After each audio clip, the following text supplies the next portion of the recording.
As you all know, I often talk to founders and business leaders who spend months building incredible products. But it's easy to forget how that one overlooked login or unsecured Wi-Fi connection can bring everything crashing down.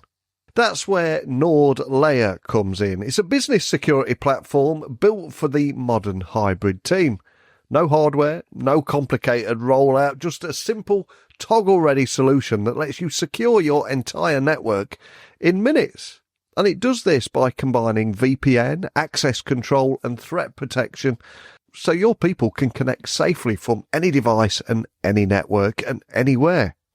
So whether you're 5 people or 500, you can scale it within a few clicks and sleep better knowing that your data's protected by the same team behind NordVPN. So if you've been putting off network security because it feels too technical or too expensive, don't wait any longer. Please visit nordlayer.com/techtalksdaily and use the coupon code TechDaily-28 for 28% off your plan. But now, on with today's show. How do you secure a device that was designed for freedom? Yep, for many years, many believe Apple products were inherently safer, that macOS and iOS somehow lived above that cybersecurity fray. But as modern attackers increasingly target entire ecosystems rather than single operating systems, those assumptions no longer hold up, because the real risk lies in the visibility gap between Apple's built-in security and what organisations can actually monitor and control. So today I'm joined by Adam Boynton, Senior Security Strategy Manager at Jamf. And they're a company trusted to manage and secure more than 33 million Apple devices worldwide. So we'll talk about why complacency has become the biggest threat in mobile and endpoint security, and how Jamf's Apple native telemetry is actually changing the game for threat detection, and what zero trust looks like when the device itself becomes a live access signal. And he'll also share news on partnerships and how they're helping security teams turn macOS data into actionable intelligence, and why making that secure path the easiest path, how maybe that is the key to better adoption. So as Apple continues to dominate the workplace, are enterprises ready to treat it as a first-class security environment rather than an afterthought? Well, let's find out as I introduce you to Adam now. So a massive warm welcome to the show. Can you tell everyone listening a little about who you are and what you do? Yeah, thanks for having me, Neil. It's great to be here. So my name is Adam Boynton. I'm a Senior Security Strategy Manager at Jamf, which basically means I'm responsible for implementing our go-to-market strategy for security across Europe, the Middle East, India, and Africa. So that essentially means bringing together our product, our partner ecosystem, and customers to then shape how we help organizations secure Apple and mobile environments at scale, all without trying to sacrifice the user experience that makes people choose Apple in the first place. I don't know if you or your listeners know much about Jamf, but we are a company now that has grown significantly over the last 22 or 23 years we've been in operation. I kind of describe it that we sit at the intersection of management, identity, and security. We help over 75,000 organizations globally. We have 32 million plus devices using our software. And my role is trying to connect the dots. It's helping CISOs to modernize their security architecture to be an Apple first environment, not an Apple afterthought. It's kind of a nice way I like to put it. But also on a personal note, and I always like to say this, I am a father of a 5-year-old and a 3-year-old. And sometimes my son, who's 5, he'll ask me what I do for work. And trying to explain security strategy for a SaaS company to a 5-year-old isn't the easiest. So where I landed on is I told him that I tell people stories, because often I present at conferences and webinars and stuff like that. So these stories are often about how the good guys protect themselves against the bad guys. So he liked that. I thought it sounded cool. So I might go with that instead of security strategy manager from here on. Oh, I love it. And I've been doing this podcast for 10 years now, 3,500 interviews. In that time, I've spoken to quite a few people at Jamf. I don't know if they're still there. I'll give you a few names. I think it was Lynn Lamb, Sharon Bradley, and Michael Covington. And yeah, when I first started doing this, when talking about Mac security, there was almost this kind of illusion that, if I had a Mac, I don't need to worry about security, which of course is complete nonsense. Hopefully we've moved on from there. But I mean, when I was doing a bit of research on you, I was reading that you said macOS visibility is no longer just a nice to have. It is essential now. So why do you think so many organizations might still be underestimating this layer of security? Is it they don't want to upset the creative team or something else? Yeah, I think you're right. One of the biggest misconceptions that we still hear is it's not just macOS and iOS as well is secure enough. And let's be clear, Apple build world-class security into these devices. But what we see is attackers don't generally hack operating systems standalone anymore. They hack entire ecosystems. So the real risk isn't necessarily Apple technology, it's the gap between how Apple secures its platforms and how businesses actually monitor and respond to events on them. So historically, a lot of these endpoint tools were written for Windows and then ported to mobile and Mac. And when that's happened, they've missed crucial Apple specific signals like Apple script execution or TCC prompts, or behavior that is unique to macOS and iOS. So obviously at Jamf, our goal from a security point of view is to close that gap, to give security teams Apple native visibility to see what's actually happened on the device. So what we're trying to do is make that kind of Apple specific insight be integrated directly into a security team's day-to-day sort of work and function. And with attackers becoming more sophisticated, where are the biggest blind spots right now for companies, especially when they're relying on maybe traditional endpoint or network tools? Tell me a little bit more about those blind spots. Yeah, and I've listened to a few of your podcasts, and apologies if I'm repeating what previous guests have said, but yeah, I think the traditional security model was built around the network perimeter, right? Firewalls, VPN, on-prem, that assumed that everything was inside the castle walls. And obviously that perimeter doesn't exist anymore. So employees are working remotely, often on personal networks, and attackers have evolved to exploit that. So the blind spot today isn't necessarily technical, it's more architectural. So organizations are still relying on tools that were designed for Windows PCs sitting in offices. They maybe don't fully understand Apple's security model, the sandboxing or privacy controls. And as a result, they're lacking telemetry and visibility when incidents do occur. And again, I don't mean to keep bringing it back to Jamf, but obviously this is what I do. We really try and focus on that so that organizations, users have devices in their hand, but they also have visibility so that those blind spots are no longer a blind spot for them. They can see what's happening without any kind of friction. And as you said there, Jamf Protect telemetry provides this deep Apple native visibility. But for people that are listening, that maybe they are Microsoft through and through, or they don't know too much about securing Mac and iOS devices, how does that change the game for incident response and forensic investigations and on Mac devices? Because as I said, they're vulnerable just like any other device out there. So tell me about why this is so exciting. Yeah, I guess what telemetry gives you is the truth. Everything that is happening, and there's a lot that's happening on macOS. So instead of depending on guesswork or endpoint noise, with telemetry, you get complete contextual picture of what's happening, which process was executed, what files it touched, what user action triggered it, and which controls then intervened after that. We recently had every year Jamf hold a user conference. It's called JNUC, Jamf Nation User Conference. It was in Denver just a couple of weeks ago. We actually had a couple of customers on stage talking about how they're using telemetry and how it's benefiting them. One of them was American Airlines. They spoke about how they're able to feed our telemetry directly into their SIEM solution, it meant they could be less reactive and more proactive when it came to investigations and for threat hunting. So they're now able to identify anomalies in real time before even a user notices a problem. So that presentation is actually going to be available if anyone's interested. It really stood out to me, hence why I just thought of it when you answered that question.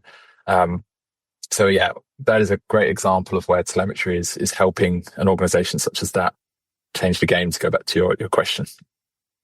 And yeah, if you do have any links to that, I will include it in the show notes so people can watch that and get familiar with it. And I think it's incredibly useful because many teams used to rely on custom filters to monitor macOS activity. So how is what you're doing here now? How has that simplified the process? And what impact have you seen it had for your customers? It'd be great to hear some, or bring it to life with some real world examples of the kind of impact that it's had.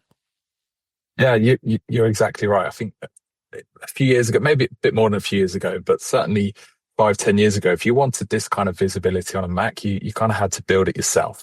You had to write custom rules. You had to then glue together scripts, and then you had to pray that they didn't break after an OS update, which ultimately was high effort, high fragility, and low scalability. So what we do at Jamf is we deliver that telemetry natively, curated, and normalized as possible. So you don't need to be a Mac forensics expert. You just plug it in and you start seeing the signals immediately.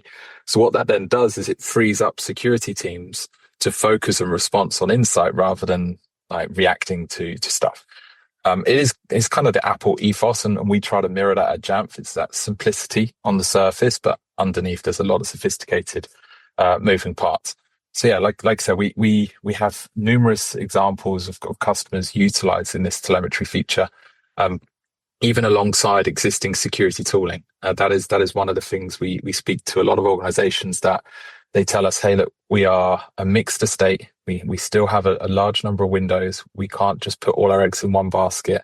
But they require some kind of single pane of glass security tooling across each endpoint. And we get that. You can use something like CrowdStrike, Microsoft Defender on all of your endpoints, and then just use this telemetry feature alongside that to kind of plug that gap, to get that insight and visibility into what you may be missing, to simplify the security process, to simplify the user experience as well. And before you sat down with me today, I was doing a little research, a little refresher on all things Jamf. And one of the things that stood out to me was a recent collaboration with Elastic. So tell me a little bit more about that partnership. What does that bring to the table? What does it reveal about the future of an open, more integrated security ecosystem as well?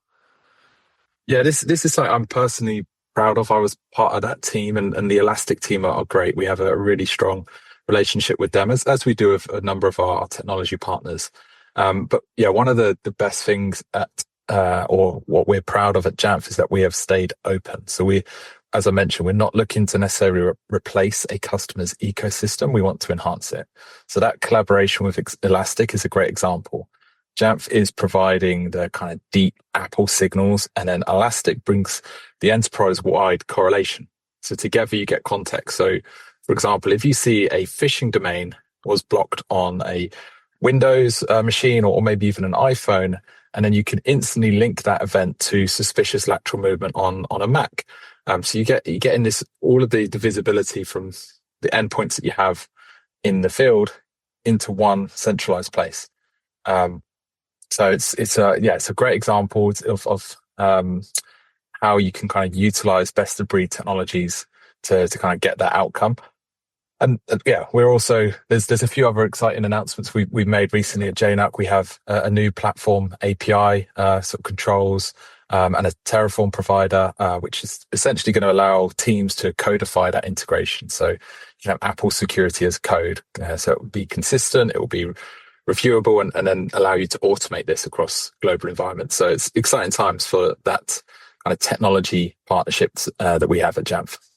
It really does feel like exciting times ahead. And on the ground floor in organizations all around the world, we're still talking about BYOD, shadow IT, especially with AI now as well. And one of the things that I was reading about you is that you've warned against complacency, especially in mobile malware defense. So for anybody listening, if we try and give anyone listening a valuable takeaway, what are the practical steps that security teams should be taking to stay ahead of emerging macOS and most importantly, mobile threats? I think most of us access emails and work documents, etc., on mobiles now without even thinking about it. So what should they be doing to better secure that? Yeah, I think the number one threat we see isn't these zero-day exploits, the kind of sexy spyware type stuff that you hear about. It's often just complacency. Our 360 report, where every year we analyze live data to look for security trends.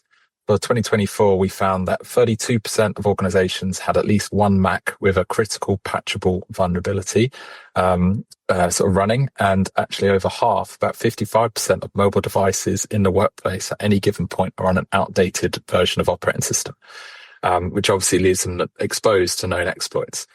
Whenever Apple or even Android release these new versions of OS, often they are releasing fixes to vulnerabilities. So the kind of best advice I give to, say, like my mother-in-law, who isn't particularly tech savvy, and she wouldn't mind me saying that, is just keep the device on the latest version of OS. But obviously from a security point of view and enterprise focus, I think security teams have to get ruthless about hygiene. Apply operating system updates as quickly as possible. You can leverage Apple's rapid security response. You can restrict installations to signed developers. So you can help users kind of with reducing any risk of vulnerabilities being exploited. And then from there, start to layer in intelligence. So at Jamf, every one of our products now incorporates some form of AI-driven analysis. And maybe I've broke the record to get to sort of 17 minutes before mentioning AI. But unfortunately, I think obviously everyone is using it, and at Jamf we're no different. It's there to help teams identify patterns faster, prioritize risks more intelligently, and then automate an early response. So, for example, we've got a sort of a unique tool called Jamf Executive Threat Protection. So this is an advanced spyware detection tool for mobile. We now have an AI element to that can reduce a mobile forensic investigation from what would take previously hours or days. So this is trying to identify if a device has been compromised by a very sophisticated attack such as Pegasus, those type of spyware. So this investigation could often take hours or days. It now takes minutes. And yeah, we have this across our platform in other guises. So whether that's our kind of zero-day phishing infrastructure, where we saw a lot of activity last year on the mobile device. But yeah, there is a large component of what we're doing that is there to make things easier and automate. So yeah, obviously keep devices up to date, but also utilize technology to kind of automate the process, keep the user experience as consistent as possible. Fantastic advice. And if you are listening to this podcast and you have been skipping updates for the last 3 weeks just to get to an app that you want to look at quickly, consider this your call to action. Hit that update option at the end of this podcast. Don't do it now. But you opened up the gates for buzzwords. You said AI there, so I'm going to follow in with zero trust, because I think the idea of zero trust methodology is often discussed, but it's rarely implemented well, and many find it overcomplicated and a little bit daunting or overwhelming. So how do you see organizations successfully applying it, especially across Apple environments where I would imagine the challenges might be slightly different? But any good examples you can share of how to do that right? Yeah, I think you're exactly right. I think we've overcomplicated the term zero trust. Yeah. So at its core, it simply means don't assume anything is safe, verify everything continuously. So for Apple environments, what we see customers utilizing or deploying this is essentially, it means device posture must become a live access signal, not a static policy. And I'll explain what I mean by that in a second. So We have at Jamf, we have something called Blueprints, which runs on Apple's declarative device management framework. So this is where you can define the state of compliance that you require a device to be in order to access company data. And then the device will self-correct to that state automatically if it is out of compliance. So that's what the Blueprints and declarative device management element is doing. So if, for example, you require that, as we just alluded to, all devices must be on a certain version of operating system in order to access company applications. You can create a policy that does that, but you can also create, with the declarative device management of Blueprints, a process that automatically will update that device, so the user doesn't necessarily have to worry about anything from their side in order to continue to access their data and use their device as they would do. So that's kind of combining that with the identity signals that we're getting from the user's device and identity provider. And that's how you get that kind of real zero trust, not just like a marketing phrase, but a live adaptive security model. And I have to ask, as an ex-IT guy, do you get pushback from creative teams? Because I was going back a while, but when I was in IT, creative teams didn't want IT going near any of their machines. Many people in IT didn't. Back then, they wasn't really too up to speed with macOS compared to Windows environment, and they almost felt like renegades that looked after their own estate. Are those days long gone now?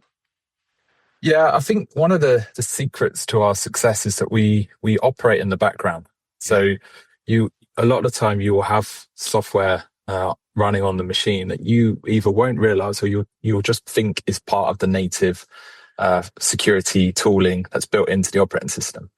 I think one of there's something that I know Apple have said before that's really resonated with me, where they basically describe what they try to do is make the most secure way the easiest way for the user. And the best example of this is with iOS. Before they introduced biometric security, so this was back when you had to swipe up your iPhone and put in a PIN code to unlock it. Around just under half, so about 45% of users didn't actually have a passcode because the effort involved, they just wanted to access their app straight away. So they were like, oh, I'm not going to put a passcode. I just want to swipe up and access it. As soon as Apple introduced biometric security, that jumped from 45% to about 98% of devices now have a passcode enabled by default. Now, what the user has seen is they can now access their applications without having to put in a passcode. So they think, this is great, this is really easy. What Apple have done is they've made that device infinitely more secure, because it's not just the locking of the device that the passcode is doing, it's also linked to the encryption and the hardware itself. So it's trying to make the most secure way the easiest way. And that's something we do at Jamf as well. We've recently introduced enhancements to our kind of VPN, ZTNA, Zero Trust Network Access technology, where we use, again, an Apple framework. We call it network relays. So this is our way of delivering ZTNA to an Apple device. The best thing about it, the user doesn't have to do anything to install it. So you can push down the configuration profile that contains all of the correct settings to configure this. And because again, it's utilizing device attestation from Apple, we know that this device belongs to this user. We can then, again, using this network relay functionality, instantly give them a secure VPN into business applications without them having to log into a VPN client, enable any kind of settings. They're just automatically able to access. So again, we've made the most secure way the easiest way as far as a user is concerned. So like I said, you generally don't get much pushback because users generally don't notice being running on the and if they do, it's a friendly notifications to feed with what's happening. Love that. And if we look into the future, how do you see Jamf further evolving its role from not just device management, but to full Apple native security intelligence, especially as hybrid working and AI-driven attacks continue to reshape the threat landscape out there? How do you see yourselves evolving? It's probably limited to what you can share, but is there anything that you can? Yeah, I guess, like I said, Jamf started over 20 years ago with a simple idea to help organizations succeed with Apple. Now, that idea has evolved from device management to a complete security intelligence platform. So identity, telemetry, threat prevention, and AI-assisted analysis. at our JNUC, so the Jamf Nation User Conference, just 2 weeks ago, we announced, as I mentioned, the platform API, Terraform integration, and platform SSO, amongst other announcements. Now, these are kind of 3 pillars of what we call the Jamf platform of trust. So it's about making Apple security extensible, open, and infrastructure driven. So when you combine that with what we have, a lot of our customers are starting to achieve across their Apple environments, you can kind of start to see Jamf's future. We're not just about managing Apple and mobile devices, but we're providing that operational intelligence that's going to keep people, keep businesses productive and secure anywhere they are. Love it. And thank you so much for shining a light on this. It's something we don't talk about enough, especially on this podcast. So thank you for shining a light on securing not just Mac OS, but iOS as well. And I'm going to see if there's something we can do for you now as a little thank you. Now, some of the biggest names in business, VC funding and tech have either been guests or maybe just listened to this podcast, or maybe through 6 degrees of separation, a friend of a friend might be listening. So is there a person you'd love to have a private breakfast or lunch with, because he or she might just get to hear this? So let's see what we can manifest together. But who would it be and why? Yeah, this idea, this person's just come to me, maybe because I was listening to a podcast that he featured on recently. It's a gentleman called Rory Sutherland. He's a VP of marketing for Ogilvy, I believe. He's very, very interesting character, and I'm really fascinated by how he combines kind of behavioral science with creative thinking. So that kind of idea that sometimes the most effective solutions, especially in tech, where I work, aren't always the most logical, but often they're the most human. So yeah, I'd love to kind of pick his brains about how you could apply that same mindset to more of a cybersecurity philosophy. So making, as I mentioned, trying to make the secure choice the more emotionally appealing one, maybe not necessarily the most technically correct one, if that makes sense. What a great choice. I've lost many hours to his content on TikTok as well. So We'll throw that out into universe. Let's see what we can make happen there. And for everybody listening, wanting to dig a little bit deeper on all things Jamf, anywhere in particular you'd like to send everyone if they want to connect with you or your team? I mean, LinkedIn is the best place. Just search Adam Boynton Jamf. And I try to keep that updated with regular videos of product. I do sort of snippets of different product features and explain them as simply as I can what they do and how they work. But of course, check out the Jamf blog where those JNUC keynotes will be, and any announcements from JNUC will be all listed there. I also I attend a lot of trade shows throughout Europe, so I will be traveling around at the end of this year and beginning of next year at various different trade shows. So hopefully love to connect with people in person, but LinkedIn is a great first spot to kind of connect and reach out. Awesome. Well, I'll be connecting with you on LinkedIn as well. I too go to a lot of tech conferences around the world, so it'd be great to have a face-to-face chat on a show floor somewhere on either side of the pond. And more than anything, though, just thank you for coming on here and sharing how you've become the standard for understanding what's really happening on a Mac, from threat detection to forensic level insight and everything in between. But thank you for joining me today. Thank you very much, Neil. As Adam reminded us today, the myth that Macs and iPhones are immune to threats is long gone. Attackers, they're no longer trying to breach a single device or operating system. They're probing the gaps between platforms, policies, and user behaviour. And these gaps is often where the visibility ends. But Jamf's mission is to close that space by making macOS and iOS data not only transparent, but meaningful, giving organisations the context that they need to act before the damage is done. I think we also heard how partnerships like the one between Jamf and Elastic, how things like this are also helping enterprises connect the dots between phishing attempts, lateral movement and endpoint anomalies. And collectively they show what's possible when ecosystems share intelligence instead of compete for it. And the message there is that good security isn't about more tools, It's about smarter integration, ruthless hygiene, and more of a zero trust mindset that adapts in real time.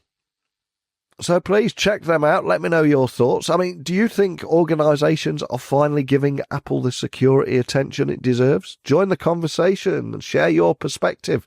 Head over to techtalksnetwork.com. You'll find all the different ways of contacting me, including leaving me an audio message.